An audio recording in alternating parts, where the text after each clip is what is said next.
Merci de votre fidélité. Un plaisir de vous retrouver à la présentation de cette édition. Bienvenue tout de suite les titres. Les candidats exclus du baccalauréat pour avoir utilisé leur téléphone seront traduits en conseil de discipline. Déclaration du ministre de l'Enseignement supérieur à l'issue de l'installation ce vendredi de la commission d'orientation des bacheliers à Diamniadio.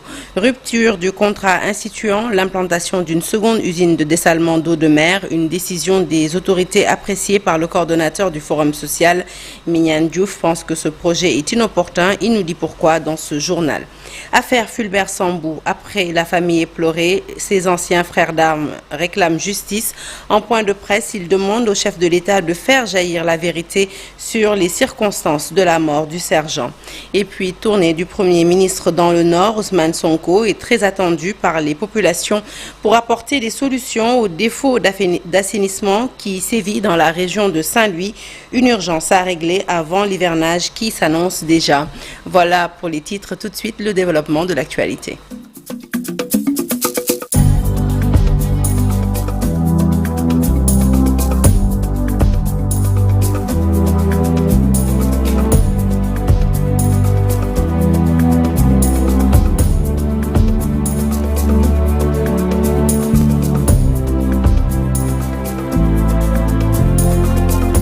Bonsoir à toutes et à tous. Je vous l'annonçais donc tout de suite en titre, un journal que nous ouvrons tout de suite avec les candidats exclus du baccalauréat.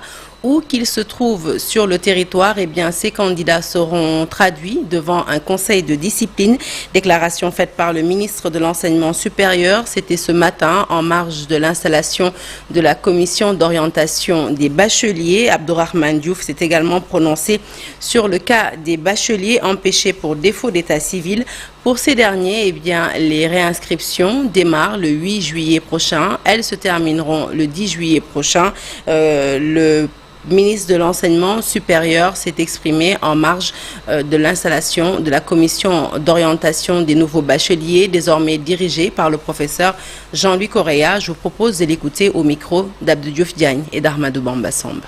Exceptionnellement, le gouvernement, sur les instructions du Premier ministre et du Président de la République, a décidé de donner une deuxième chance à ceux qui n'avaient pas pu s'inscrire.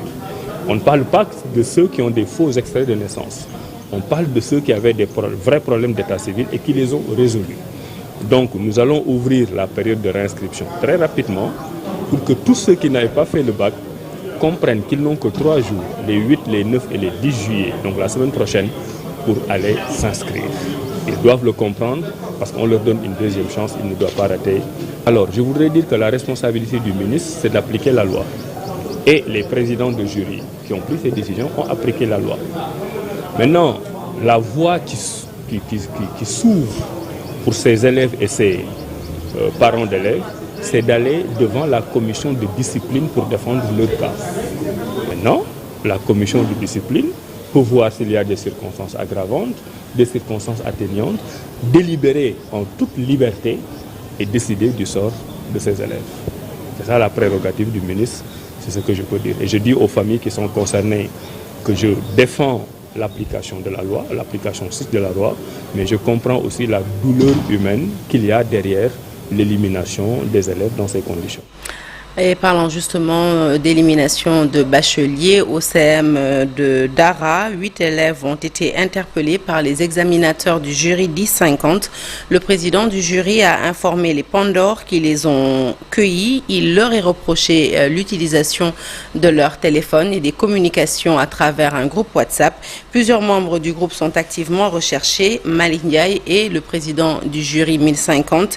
Il nous en dit plus au micro de Mamadou Moustapha Ndiaye et Silitiam.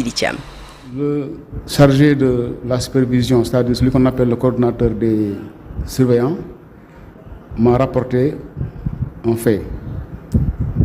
C'est-à-dire qu'il a trouvé un candidat dans la salle avec un portable connecté où il y avait WhatsApp, un groupe WhatsApp, à partir duquel il tirait les épreuves et il les traitait.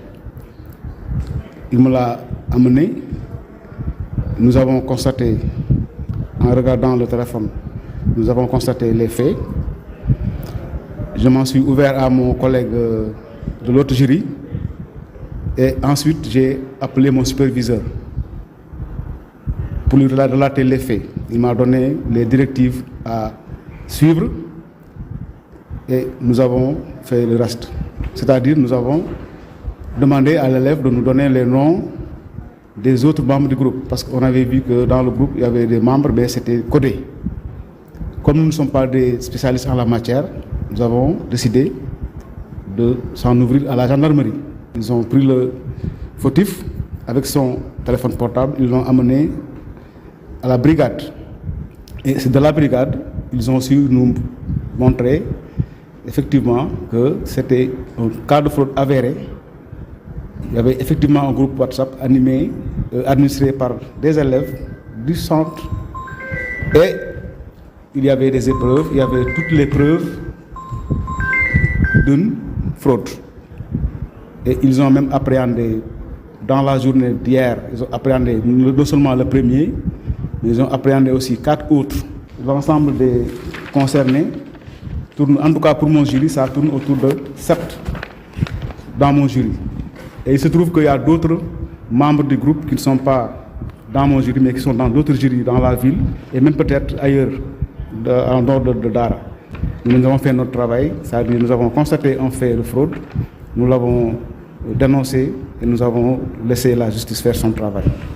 Allez, nous restons dans le domaine de l'enseignement pour parler de cet arrêté pris par le ministre de l'Enseignement supérieur, de la Recherche et de l'Innovation et relatif à l'ouverture extra-temporale du registre des inscriptions aux épreuves de l'examen du baccalauréat 2024. Un arrêté qui stipule en son article 1er que le registre des inscriptions aux épreuves du bac 2024 est ouvert extra-temporale du 8 juillet au 10 juillet 2024. Article 2, l'examen de la session de remplacement du bac 2024 se déroulera, sauf pour les options T, S3, S4, S5, STI, DD et F6, pour lesquelles cette session n'est pas organisée, à partir du lundi 1er octobre 2024 dans un centre unique à Dakar.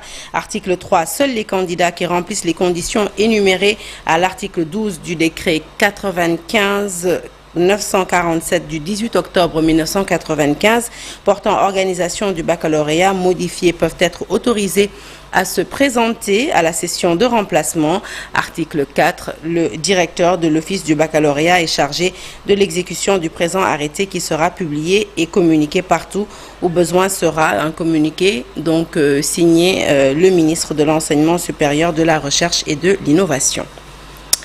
On s'intéresse à présent à l'ouverture des activités des assises de la commission de mutation des enseignants. La cérémonie a eu lieu ce matin. C'était en présence du ministre de l'Éducation nationale et celui de la formation professionnelle. Cet événement marqué cette année par la fermeture de certains postes dans de nombreuses académies comme celle de Dakar et Thiès.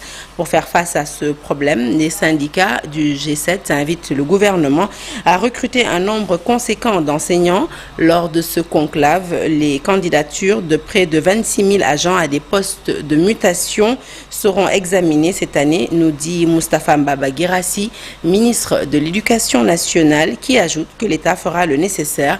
Nous l'écoutons au micro de Ndaï Matidien et Mamadou Gueye. Je dois rappeler que le processus du mouvement national comprend plusieurs étapes, notamment la déclaration des postes susceptibles d'être vacants, l'identification des postes vacants, la production des pré-miroirs et des miroirs définitifs, l'examen des réclamations, la validation et la clôture des candidatures, la génération des pré-attributions, le examen et la validation au cours des assises, l'étude des recours, la production et la délivrance des ordres de service de mutation aux concernés. Aussi, vous aurez cette année à examiner les candidatures de 26 277 agents, 25 569 pour le ministère de l'Éducation nationale et 708 pour le ministère de la Formation professionnelle, contre 19 856 en 2023. Et en 2023, c'était 19 291 pour le ministère de l'Éducation nationale et 565 pour le ministère de la Formation professionnelle. Globalement, le nombre de vœux formulés par des enseignants s'élève à 84 104 en 2024 contre 74 020 en 2023. Et il est à préciser que chaque agent peut émettre jusqu'à 4 vœux. Ainsi, comme les années précédentes, les candidatures restent relativement importantes. Elles sont révélatrices du succès indéniable de l'activité auprès des personnels enseignants, tous corps confondus. D'où l'importance du respect scrupuleux des obligations de transparence, d'objectivité, de neutralité et d'impartialité auxquelles sont assujettis les agents publics. Concernant le secret des délibérations, je voudrais me féliciter des efforts réalisés ces dernières années et vous exhorter à persévérer plutôt dans cette voie et à continuer à travailler dans une atmosphère empreinte de collégialité.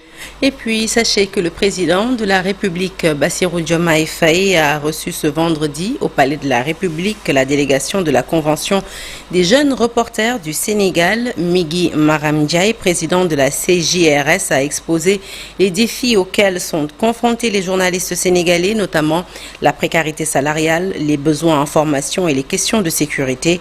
Les jeunes reporters ont également plaidé pour une fiscalité plus flexible pour les groupes de presse, tout en appelant au respect strict du code de la presse. Le président Faye a salué l'engagement de la CJRS pour une presse éthique et dynamique, affirmant que ces enjeux s'alignent sur la vision gouvernementale de la bonne gouvernance.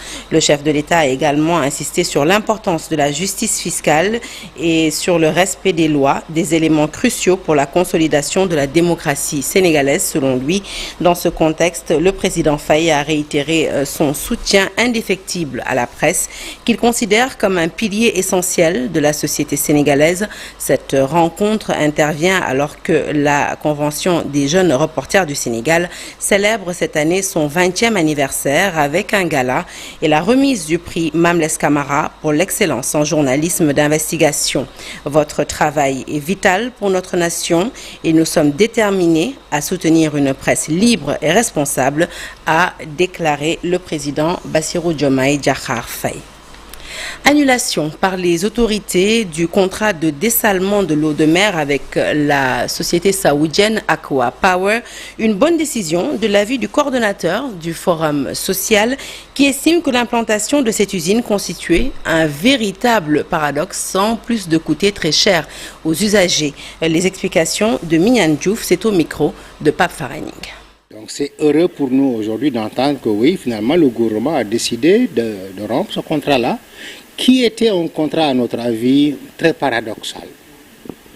Vous savez, chaque année, depuis 2014, au moins, le Sénégal déverse de l'eau du fleuve dans la mer de l'océan Atlantique vers Saint-Louis, d'une quantité égale au moins à 24 milliards de mètres cubes, qui va directement, ce volume, dans l'océan et qui est perdu. Est-ce que vous pensez que c'est logique de pomper 24 milliards au moins, c'est arrivé même très récemment à 94 milliards de mètres cubes d'eau que nous pompons du fleuve Sénégal pour le verser dans la mer de l'océan Atlantique et de retourner dans ce même océan pour dire que je vais désaliniser de l'eau pour avoir de l'eau douce? Paradoxe du point de vue environnemental. Paradoxe aussi du point de vue du coût financier. Quand vous faites la balance coût-profit, vous perdez énormément d'argent en voulant désaliniser de l'eau pour ensuite l'utiliser pour les besoins domestiques. Du point de vue du coût financier, le volume d'eau que vous sortez pour le désaliniser, si vous tenez compte de tous les coûts, vous ne pouvez pas le vendre à moins de 1000 francs le mètre cube. Quel Sénégalais peut acheter le mètre cube d'eau à 1000 francs? Déjà à 500 francs, 400 francs. Nos factures sont insupportables. À la une de l'actualité également ce soir, l'affaire Fulbert Sambou. Après sa famille éplorée, eh bien c'est au tour de ses frères d'armes de réclamer justice face à la presse. Il demande aux autorités de faire la lumière sur les circonstances de sa mort. Je vous propose d'écouter tout de suite le porte-parole du jour, Massaïa Ngam, qui nous en dit plus au micro d'Aminata Mbaresso. Nous lançons un appel aux nouvelles autorités étatiques et militaires pour que la lumière soit faite sur cette affaire. Nous savons bien compter sur votre sens élevé de la justice. Dans des zones à haut risque, sa bravoure et sa ténacité l'ont toujours ramené sain et sauf. La main ennemie qui lui a porté le coup fatal, par surprise après 25 ans de service, devrait être censée le protéger. Fulbert Sambou ne pouvait deviner que cette main viendra de l'intérieur. Le Premier ministre Ousmane Sonko, très attendu dans la capitale du Nord, les populations de Pikine, notamment l'une des étapes de la tournée, se mobilisent pour l'élimination définitive du bassin de rétention qui pollue l'environnement sur place. Pikine, un quartier qui a un problème d'assainissement depuis quelques années. Les eaux usées et l'odeur nauséabonde hantent le sommeil des populations. Le point, c'est avec nos correspondants sur place, Ousseynou Diop et Habib Seck. Ce qui attend le Premier ministre Ousmane Sonko demain à Saint-Louis, dans le quartier Pikine, pour le lancement de la deuxième phase de l'opération Setsetal. Un bassin de plusieurs centaines de mètres occupé par les ordures, un système de canalisation défectueux. Dans ce quartier, l'odeur nauséabonde envahit les rues et ruelles. Précisément à Pikine, nous sommes très fatigués ici. L'odeur est vraiment insupportable. Vraiment insupportable. Pour Alioune Sow, le Premier ministre Ousmane Sonko a une lourde tâche pour régler l'assainissement à Pikine, mais également les ordures qui hantent le sommeil des populations. Nous voulons de l'aide au niveau du Premier ministre avec les nouvelles autorités. Si beaucoup de choses attendent le Premier ministre à Saint-Louis. L'assainissement fait défaut dans ce quartier populaire de plus de 80 000 âmes. Avec l'hivernage qui pointe à l'horizon, Abdoulaye Diaw se dit inquiet et attend la réaction du Premier ministre pour soulager les habitants du quartier. Tu sais, la situation de Pikine, bon, rien ne va. On a enlevé nos pavés là qu'on a déjà mis. On l'a laissé comme ça. Les voitures, personne ne peut entrer, personne ne peut sortir. Et le bas Sénégal, là, la digue là, on l'a commencé, on l'a déjà arrêté. Le travaux ne marche pas. Donc si la pluie tombe, Pikine est dans la catastrophe totale. Personne ne peut sortir, personne ne peut rentrer. Malgré les craintes des populations, le parti PASTEF rassure. Ses responsables à Saint-Louis ont promis de descendre sur le terrain. Accompagner en tout cas la population de Saint-Louis dans cet élan patriotique. Et quand on parle de ça, on ne peut pas manquer de remercier encore et d'appeler à la mobilisation. L'arrivée du Premier ministre Ousmane Sonko est très attendue dans la capitale du Nord. Les Saint-Louisiens veulent que les questions d'assainissement dans le quartier Pikine soient résolues définitivement. Ousseynou Diop et Habib Seck, merci, mais nous restons avec vous pour parler cette fois-ci des producteurs de Bari Diama qui attendent également le Premier ministre Ousmane Sonko. Il l'invite à constater l'état défectueux des canaux d'irrigation, des canaux qui ont cédé depuis quelques jours. Pour le moment, 180 hectares de terre sont dans les eaux. À quelques jours du début de l'hivernage, les producteurs inquiets lancent un cri de cœur au Premier ministre. Reportage. Le Premier ministre Ousmane Sonko doit nous aider. Le canal a cédé et les eaux ont envahi nos champs. Nous ne pouvons plus accéder aux champs de riz et cela peut causer beaucoup de pertes. L'hivernage approche et nous sommes très inquiets. Nous avons entendu qu'il sera à Saint-Louis demain, donc nous l'invitons à venir ici à Bari Diama pour constater l'état des champs de riz et les eaux qui ont envahi nos champs.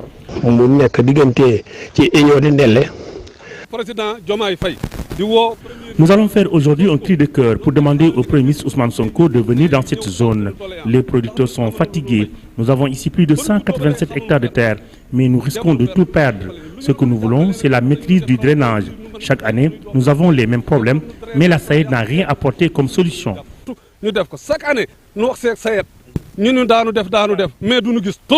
Allez, ça y est, c'est officiel. Le rapport des assises de la justice est désormais entre les mains du chef de l'État.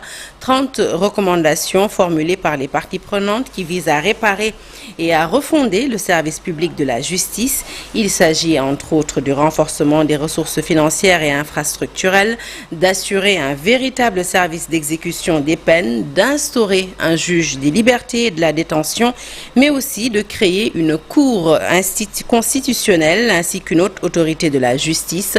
La recommandation qui n'a pas fait l'objet de consensus concerne le statut de la magistrature avec la présence ou non du chef de l'État et de son ministre de la Justice au sein du Conseil. La synthèse est signée Al-Hassan Ba. 30 recommandations dans le rapport remis au chef de l'État. Il s'agit entre autres du renforcement des ressources financières et infrastructurelles du service public de la justice, dont l'objectif visé est la consolidation de l'état de droit et l'accès équitable de la justice. D'ailleurs, c'est la première recommandation. La troisième recommandation concerne la modification des dispositions pertinentes du Code de procédure pénale, du Code de la famille, du Code de procédure civile et autres lois spéciales pertinentes. Code des drogues, Code de l'environnement, Code du domaine de l'État, Code de la propriété intellectuelle et des droits voisins. Les assises proposent d'assurer un véritable service d'exécution des peines, favoriser l'aménagement des peines avec une autonomisation des fonctions du juge de l'application des peines. Il s'agit de la recommandation numéro 6. Pour la recommandation numéro 7, il souhaite une protection optimale des droits des citoyens au cours des enquêtes de police et de gendarmerie. Il faut également instaurer un juge des libertés et de la détention pour éviter les mandats de dépôt systématiques et protéger la liberté des citoyens. En 13, il faut aller vers le renforcement de l'indépendance du pouvoir judiciaire. Ensuite, améliorer les conditions de travail des magistrats, recommandation numéro 14, mais aussi des greffiers, recommandation numéro 15, et des autres auxiliaires de la justice. Les assises ont proposé de résorber le déficit d'avocats et améliorer leur maillage territorial, de renforcer l'administration pénitentiaire et d'harmoniser les conditions de détention. Toutes ces mesures visent à renforcer le service public de la justice. D'autres recommandations ont pour objectif de renforcer le service public de la justice, amorcer et accélérer la transition numérique de la justice, assurer une reddition des comptes générale et performante, créer une cour constitutionnelle avec des compétences et des pouvoirs élargis, prenant en compte la représentation homme-femme, créer une haute autorité de la justice, définir un régime de protection des lanceurs d'alerte, entre autres. Les points de désaccord sont essentiellement liés au statut de la magistrature. Il s'agit principalement de la réorganisation du Conseil supérieur de la magistrature, de la présence au nom du chef de l'État et du ministre de la Justice en son sein. Sur cette question, le président Bassirou Diomaye Faye renseigne qu'il reste neutre par rapport au Conseil supérieur de la magistrature. Pour la mise en œuvre des recommandations, il rassure que tous les points qui ont fait l'objet de consensus seront matérialisés. Les seuls qui peuvent avoir du retard concernent ceux qui ont une incidence directe sur les finances. Et nous restons dans le domaine de la justice pour parler de la liberté provisoire accordée au président de l'ACSIF, Famara Ibrahim Cissé, vous le savez, avait été arrêté mercredi pour escroquerie et abus de confiance au préjudice d'un certain M. Mboup dont il était le conseiller financier. Selon des sources sécuritaires, le mis en cause aurait reçu un acompte de 2 millions de francs CFA du plaignant, transporteur, logisticien, pour lui régler un prêt de 50 millions de francs CFA au niveau du Crédit Mutuel du Sénégal, mais le président de ACSIF était resté injoignable depuis qu'il avait reçu la somme. C'était au mois d'avril dernier. Là d'attendre, le plaignant avait porté plainte contre lui. Eh bien, le président de l'ACSIF jouit depuis cet après-midi d'une liberté provisoire après que sa famille a versé la somme de 2 millions de francs CFA au plaignant. Allez, on s'intéresse à présent à une rue mythique de la zone B, la rue Sans Soleil, située dans la commune de Fan.E Amitié, qui ne répond plus à son nom désormais. Les arbres qui empêchaient de voir la lumière dans ce quartier ont été élagués par la municipalité, des coupures qui ont créé la colère des riverains. Selon eux, cette rue est un patrimoine historique de Dakar qui devait être sauvegardé. Ils invitent l'autorité à plus sécuriser la zone. Le reportage est signé Habib Faye. La rue Sans Soleil voit désormais le soleil. Les arbres qui servaient de décor au quartier sont aujourd'hui élagués par les agents des eaux et forêts en collaboration avec la mairie de Fan.E Amitié. Un acte que fustigent les habitants de la localité. Parce que ça s'appelle rue Sans Soleil. Le soleil ne doit pas rentrer. Maintenant, il a changé le nom. Rue Soleil. C'est gâté, c'est gâté. Et ça fait mal à beaucoup de gens. Les gens qui habitaient ici, ils ont venu constater ça. Ils ne sont pas contents. les trucs là, ça les dérange, ils sont toujours en train de balayer les autres et ils n'amènent aucune preuve du truc des arbres là. Et pourtant, certains natifs du quartier ont interpellé l'édile de la commune pour couper les arbres qui, selon eux, représentaient un danger. Seul hic, des discussions n'ont pas été tenues au préalable pour sauver le patrimoine. Porte préjudice à quelqu'un parce que depuis 20 et quelques années, je suis là dans mon truc. J'ai jamais vu d'accident par rapport aux arbres. Il n'y avait pas d'examen, il n'y avait rien. Ça fait des années que les arbres sont là. On les a jamais coupés comme ça. C'est la première fois que ça arrive. La municipalité, pour sa part, balaye d'un revers de main ces accusations. En fait, ce n'est pas un patrimoine qui a été élagué. Tout le monde sait qu'un arbre doit vivre. D'accord? Quand les services des eaux et forêts sont déplacés, eux, ils nous ont conseillé d'élaguer les arbres parce que pour leur donner plus de tonus, encore une fois, lors de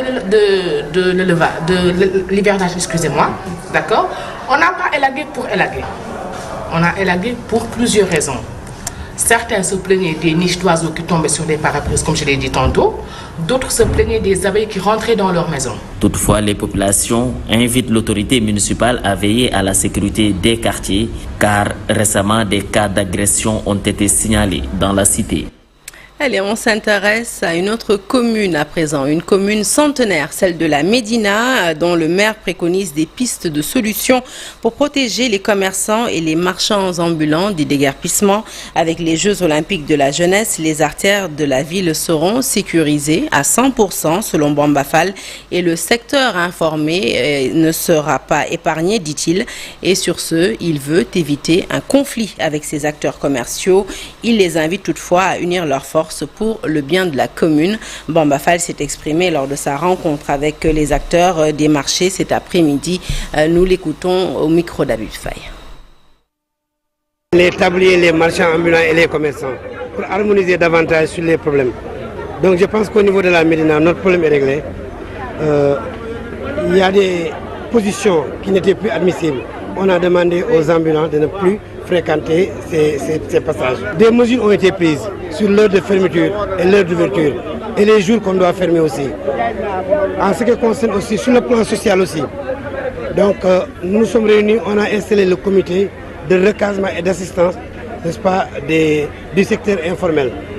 Pour les mesures d'accompagnement aussi, les mesures ont été prises parce que le marché serait construit sur 2 à 3 étages.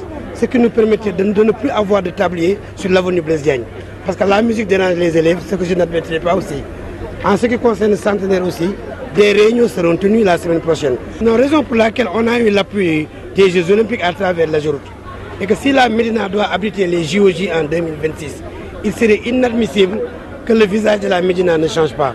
Donc comprenez que nous ferons de notre maximum possible afin que le marché Tilène et les champs de course soient reconstruits en hauteur pour recaser l'ensemble des embûches de la Médina.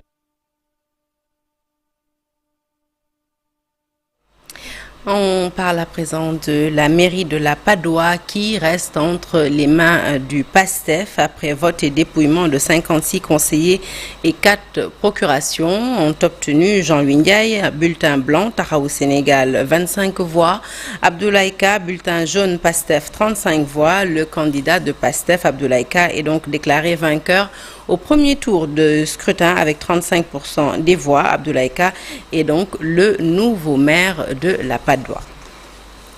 Hors de Dakar, 33 travailleurs de l'entreprise Grande Côte Opération établie à Diogo et licenciés réclament toujours justice. Ces travailleurs de CIS, une société sous-traitante de la GCO, avaient été licenciés, disent-ils.